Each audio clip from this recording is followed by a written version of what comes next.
Hello and welcome to That British Homestead. My name's Nick, and today I thought I'd show you how I am refreshing my garden for spring. I know, I'm so excited about spring.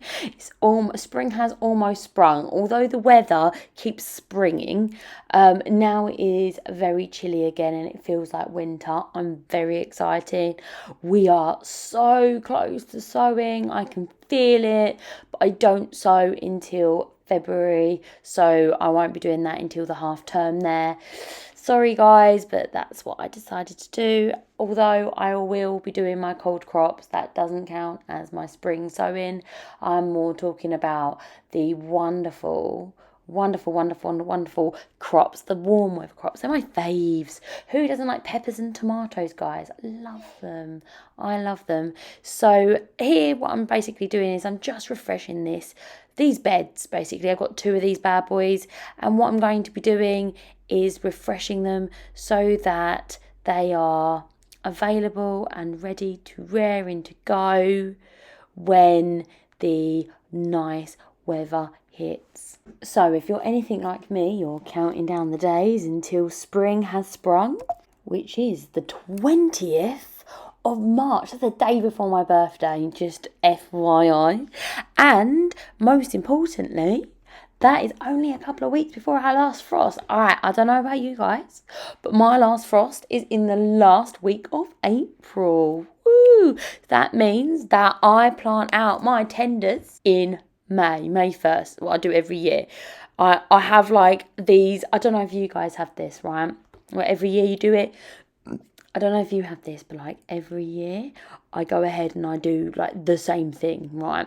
So I always sow my frost tender things are in February half term. I'll always plant my potatoes on St. Patrick's Day. And there's like several things, like the longest day, I will always plant my garlics. And I think Boxing Day, you do onions, loads of things like that. It's just craziness. I don't know if there's any rhyme or reason to it, but I've just always done it. So I wondered if you guys had any sort of traditions that you like to do, because I think they're absolutely fab. So this is what I'm going to be doing, and every time I do a bed, right, I started off and I was like, oh, this is quite nice, and then I hated it again, and then I was like, I love this, and now I'm kind of like, oh, what am I going to do when the beds are done? You know, I feel a little bit, oh, I quite like it, because, okay, whilst I'm doing it, especially when it's raining and cold, I'm not going to sit here and say to you, yeah, I love it. But looking back now, it's just filling me with such accomplishment and joy and setting out the beds that I need. This is going to be my squash bed. And I love squash. I love squash a lot. So I'm really super excited about having the opportunity to have all of these squashes that we need to overwinter, so that basically I don't just turn into a cabbage, because in the winter that's a very strong possibility. I might actually turn into a cabbage because we eat enough of them. So it just kind of like varies out our diet. I really like the potato squashes. I've really enjoyed those this year, and I really want them to have a good start next year. So that's what I'm doing here. I'm just making sure that my squash is guaranteed for next year. So it's very exciting, I do know. And I've only got, I think it was like 3 beds left. I can't remember. I think it's 3.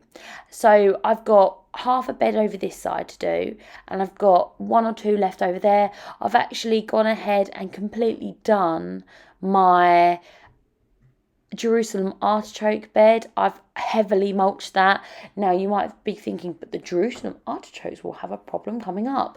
No, if you know anything about Jerusalem artichokes, you could shoot them into the sun and they'd grow just fine. It is something that I'm not really concerned about, because Jerusalem artichokes are so good at growing that they're going to grow absolutely anywhere. It's not an issue.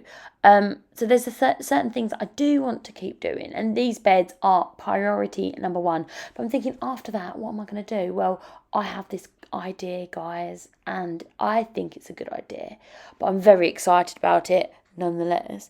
And my idea is to grow mushrooms down the paths. I know, very exciting.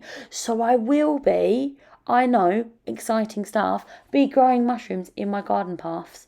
So I'm going to make sure that I heavily mulch them, because the variety of mushrooms that I'm going to be